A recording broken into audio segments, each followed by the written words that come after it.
Alexis Moncayo y Licenia Espinel comparten un diálogo con el invitado. En Punto Noticias hablamos de...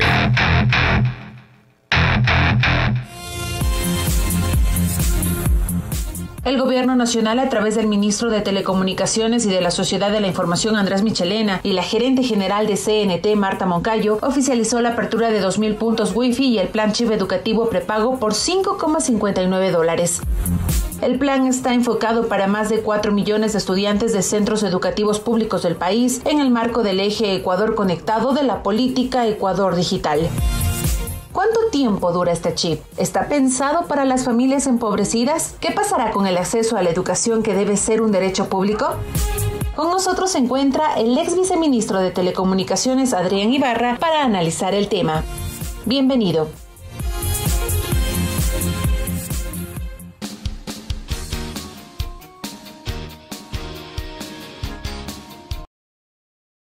Ocho de la mañana con 10 minutos, 8:10. Saludamos entonces a Adrián Ibarra, ex viceministro de Telecomunicaciones. Señor Ibarra, buenos días. Bienvenido a Noticias a través de Pichincha Universal. Como usted lo escuchó en nuestra introducción, este plan del Gobierno Nacional para enfrentar esta brecha digital que experimentan miles de estudiantes se ha resumido en la presentación de esta tarjeta que cuesta $5.59. Este plan, según las autoridades, está enfocado para más de 4 millones de estudiantes de centros educativos públicos del país. Sin embargo, la propia ministra de Educación, Montserrat Kramer, ha señalado o aclarado en las últimas horas que el chip obedece una estrategia de CNT y no está vinculada con los programas y servicios educativos que oferta esa cartera de Estado, que ya rige y por ley no tiene ningún costo. Esto es una evidente contradicción entre las propias autoridades y revela que la educación en nuestro país dejó de ser gratuita. Muy buenos días, Licenia. Muy buenos días, Alexis. Primero que nada, quiero agradecerles por la invitación a este prestigioso espacio de Pichincha Comunicaciones y a todos quienes nos ven a través de las distintas plataformas. Bienvenido, Adrián.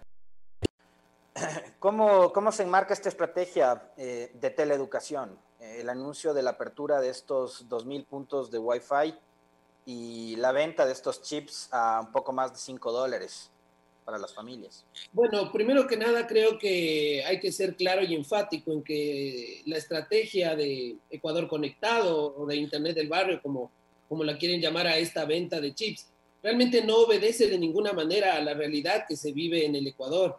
Al parecer, el gobierno nacional sigue totalmente, como nos ha demostrado durante más de 3 años, desconectado de esa realidad y de las necesidades que se viven, más aún en las comunidades y parroquias rurales de nuestro país.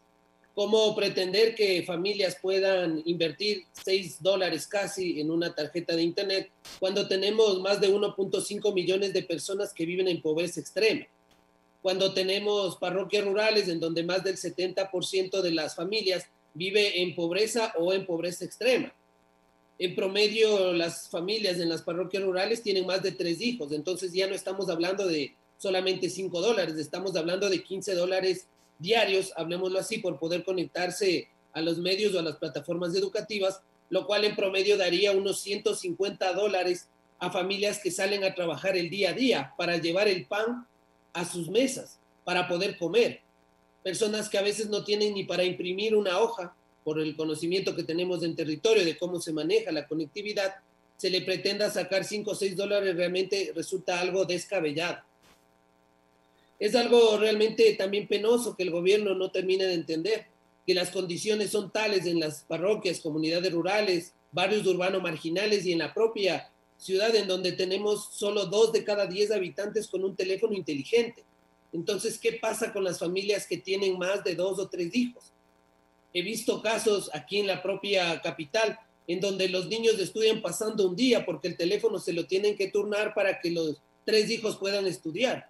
Entonces, realmente esas condiciones dejan mucho que desear de un plan que, como bien también lo mencionaba Licenia, más parece un tema comercial de extraerle dinero a la ya muy golpeada economía familiar, más aún en los estratos de pobreza y de pobreza extrema, que a a un plan que desde la educación o quiera promover la educación para masificar en este contexto tan penoso que nos ha traído la pandemia y que podemos visualizar en esa ineficiente y en esa gran brecha tecnológica que tenemos en nuestro país. Ahora, señor Ibarra, ¿cómo hacerle entender a la ciudadanía que no es solo una posición de rechazar por rechazar? Es que no se soluciona solo con el proveer con puntos wifi y una tarjeta. El hecho es que en las familias no se disponen de los dispositivos que permitan utilizar estos accesorios. Es decir, conectarse a estos 2000 puntos de wifi y comprar esto no le garantiza a un estudiante o a una familia que tenga más de un hijo el acceso a la educación, porque no tienen más de un dispositivo. Y eso es lo que las autoridades no están entendiendo. Creo que aquí hay que, ni siquiera quisiera remitirme a conjeturas nacionales. Hay estudios internacionales, la Organización Internacional de Telecomunicaciones habla de 3 habilitantes necesarios para poder generar un uso del Internet de manera productiva o un uso de Internet de manera adecuada, que son tener primero la cobertura, tener el acceso al Internet, tener los equipos, tener la penetración de dispositivos, computadoras, tablets, teléfonos celulares a disposición de las personas, y el otro tercer pilar importante es la capacitación. Entonces, si no se comprende desde estos 3 pilares fundamentales el buen uso y el uso productivo y eficiente del Internet, realmente tendremos iniciativas como estas que parten de una necesidad comercial o de ciertos acuerdos, digamos, con los proveedores de servicios de valor agregado de Internet, que realmente les dicen mucho y lo único que hacen es extorsionar al ya golpeado bolsillo de la ciudadanía. Tenemos iniciativas donde se cumplen los 3 pilares y que realmente más bien han sido denostadas, como el tema de los infocentros, en donde se cuenta con tecnología, cobertura y capacitación, en donde se cuentan con lugares dignos, lugares seguros, en donde las personas van y utilizan el Internet de manera adecuada. De ninguna manera podemos comparar esta iniciativa de Internet del barrio, en donde las personas van a estar a la intemperie del clima, bajo el sol canicular, bajo la ceniza, hoy por hoy, del volcán Sangay, en lugar de estar en lugares seguros, lugares cómodos, lugares con toda la adecuación necesaria para que las personas puedan utilizarlo de una manera productiva y eficiente. Eso es lo que realmente resulta algo lamentable y nefasto, que se pretende cerrar por un lado estos infocentros y por otro lado se le quiere sacar al golpeado bolsillo de los ecuatorianos más dinero para que puedan los niños seguir su educación virtual. Están convirtiéndole bajo este modelo, bajo este sistema, ya prácticamente en un privilegio, ¿no? Porque lo que decía hace un momento Adrián Ibarra es real. O sea, hay familias que tienen 3, 4 hijos en donde van a tener que turnarse no solo el uso del famoso chip, sino el uso del dispositivo. Entonces habrá días en que unos estudien, otros no. Y finalmente, a donde podría terminar degenerando todo esto es a un alto nivel de deserción escolar. Rompiendo también con el tema del pago de los $5 por chip, el concepto de la gratuidad de la educación. Pero en esta última respuesta que le daba Adrián a Licenia, se refería a los infocentros, esos infocentros que ahora están a punto de cerrarse, también por decisión gubernamental. ¿Bajo qué criterios? ¿Hay un estudio técnico que avale el cierre de los infocentros para empezar a utilizar estos sistemas de Wi-Fi en Internet, Adrián? ¿Cómo es que llegamos a este momento?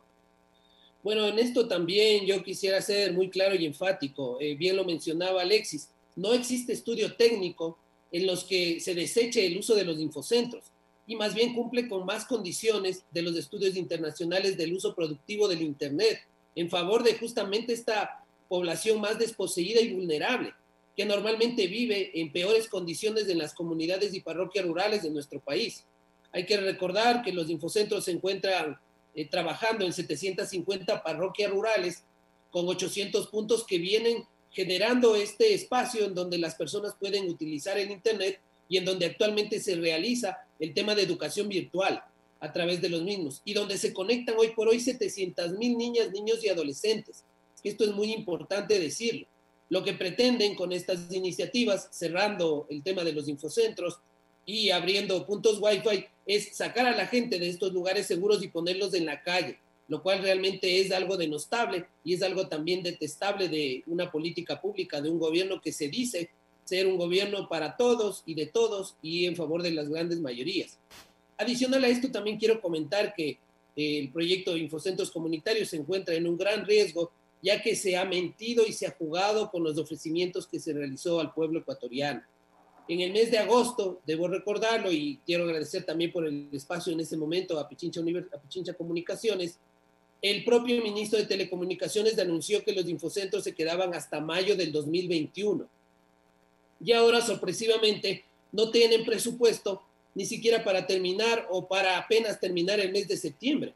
Entonces, eso realmente es jugar con esa gran necesidad que tiene el pueblo. Eso es jugar con la palabra y los ofrecimientos que se les incumple y que realmente ya también de este gobierno no nos causa extrañeza que estas cosas pasen.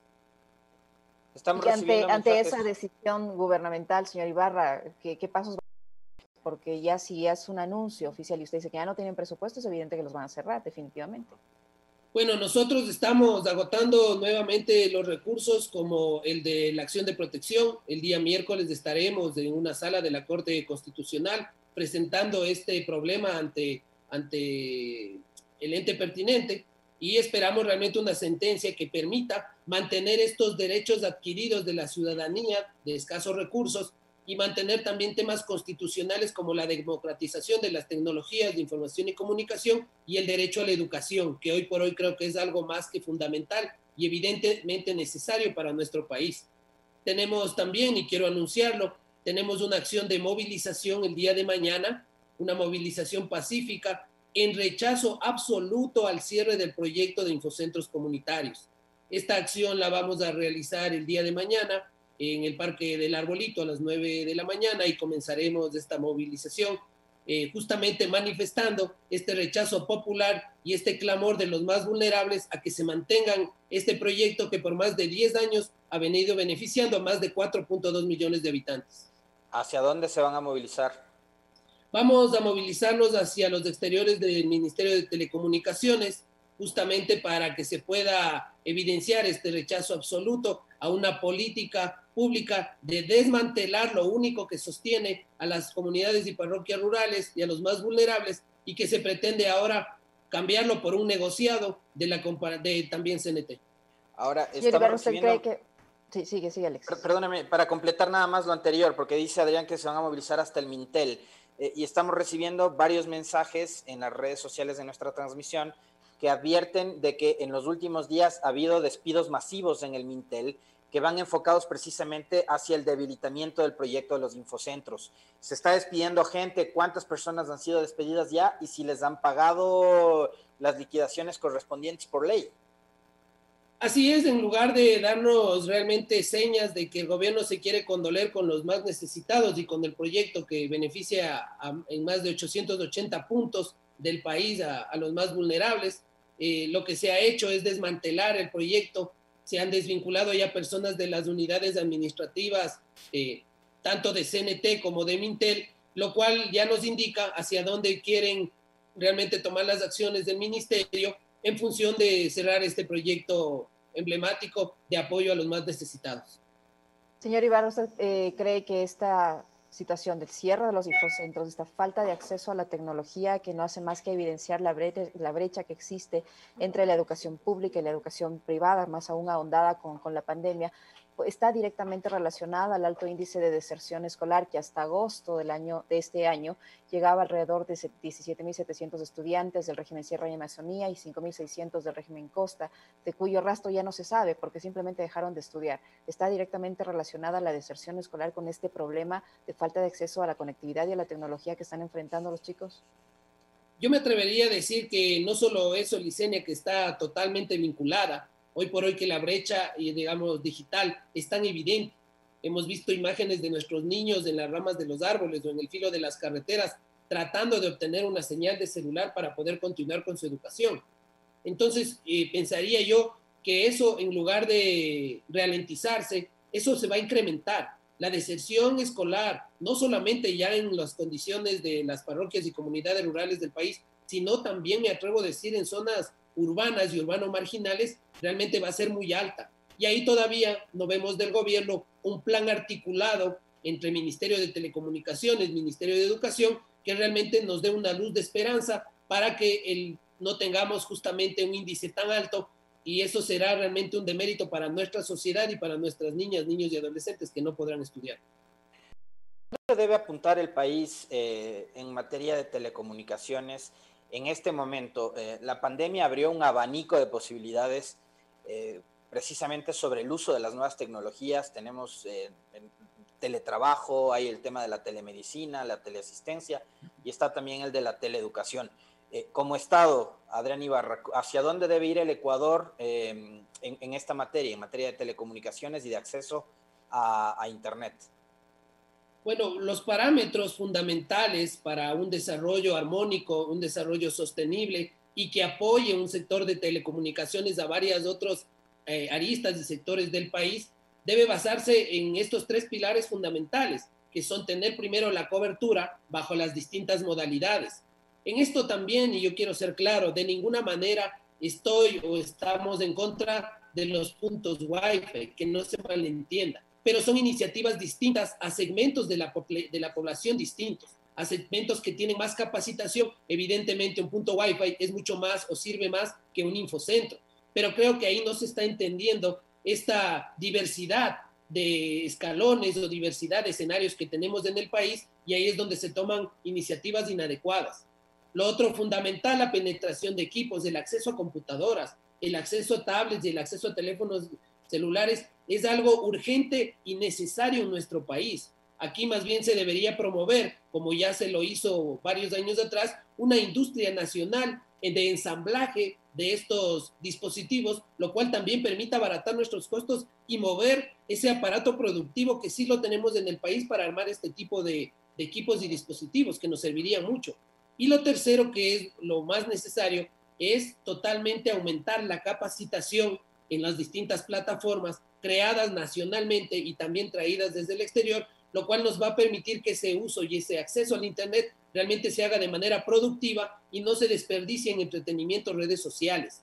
Aquí a veces se malentiende que dar el acceso al Internet es dar un uso libre a redes sociales para que se mal use el Internet. Nada más alejado de lo que hoy se necesita después de una pandemia que, como lo mencionaba Alexis, ha traído un crecimiento en teletrabajo, en telemedicina y en teleeducación, y que necesita un soporte mucho mayor desde el esquema de la capacitación para que la gente la pueda utilizar de manera productiva.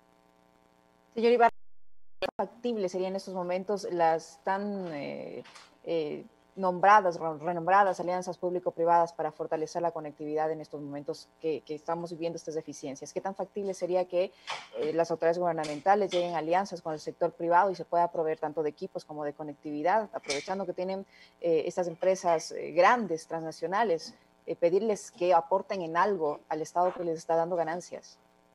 Bueno, yo no hablaría solamente de alianzas público-privadas, Licenia. Hablaría yo también de esa responsabilidad social de estos grandes grupos empresariales que realmente vemos que en este, digamos, vorágine de uso de telecomunicaciones han ganado muchísimo más de lo que normalmente venían produciendo. Es ahí donde tendríamos que ver un Arcotel, un Ministerio de Telecomunicaciones que tenga clara la cancha, que les marque con reglamentos y regulaciones, en donde más bien ellos también a través de la responsabilidad social puedan retribuir eso que están ganando hacia la sociedad y hacia los puntos más vulnerables y mucho más empobrecidos de nuestro país. Eso es algo que no estamos viendo mientras las compañías de telecomunicaciones siguen generando exentos recursos día tras día. Con todos quienes hacemos un mayor uso del Internet, vemos que también la brecha digital en las comunidades y parroquias rurales se vuelve cada vez más grande y eso resulta algo penoso y lamentable. Entonces, para esta semana tenemos varias acciones. Nos ha anticipado Adrián Ibarra de que mañana habrá una movilización. ¿Cuántas personas calcula que se van a juntar en el arbolito, Adrián? Bueno, nosotros vemos y estamos por realizar la convocatoria pública. Esperamos también tener un número mayoritario de personas que nos acompañen. El tema de la pandemia no deja de ser un motivo de preocupación. De ninguna manera tampoco queremos convertirnos en un foco, digamos, de transmisión y que se interprete de esta manera, pero sí queremos una acción contundente y que el Estado se dé cuenta que está afectando no solamente al bolsillo de las personas, sino que estamos afectando a esos grupos de gente empobrecida y de extrema pobreza que actualmente hace uso de los infocentros y que es tal vez la única oportunidad que tienen de acceso a la educación y de acceso al Internet. Y se mantendrán vigilantes a partir del día de mañana de lo que ocurra en la audiencia del día miércoles, me imagino. Nos vamos a mantener en un compás de vigilia, digamos, toda esta semana hasta resolver el tema de la acción de protección el día miércoles. También estamos nosotros presionando por un llamamiento hacia una comisión en la Asamblea Nacional al ministro de Telecomunicaciones para que les dé las explicaciones al país de cómo se pretende, cerrando los infocentros, mejorar justamente la atención y disminuir la brecha digital, que creo que es algo que no es congruente y que realmente no tiene relación alguna. Señor Ibarra, para finalizar, en su experiencia como ex viceministro de Telecomunicaciones, ¿qué opinión le merece el hecho de que los controles al cumplimiento de requisitos legales en la asignación de las frecuencias de radio se den después de la entrega de los títulos habilitantes? Al menos así lo ha anunciado el ministro de Telecomunicaciones respecto a este polémico concurso de frecuencias, al punto que una legisladora, la legisladora Cruz, Yanine Cruz de Creo, ha mencionado la posibilidad de fiscalizar este proceso de concurso de frecuencias. Bueno, dentro de todos los avatares y creo que de los malos manejos que ha tenido el gobierno nacional, no sorprende que el concurso de frecuencias sea realmente otro más de estos laberintos a los cuales justamente se han ingresado las empresas y en este caso también aupadas por los propios medios de comunicación para tener esta oscuridad en lo que realmente los requisitos que se necesitan para poder obtener una frecuencia. Vemos hoy más que nunca un clientelismo, no puedo decirlo de otra forma, excesivo en lo que tiene que ver a la asignación. Creo que es un concurso que se lo debe revisar y se lo debe fiscalizar, sea en este gobierno o en el siguiente, para identificar que estas frecuencias no han sido realmente más bien motivadas a aspectos políticos, aspectos de censuras previas de ciertos medios de comunicación que por obtener su frecuencia, que por obtener el título habilitante, más bien han hecho una censura a diferentes espacios políticos y a diferentes corrientes políticas en el país. Punto Noticias. Estamos en las noticias que hacen historia.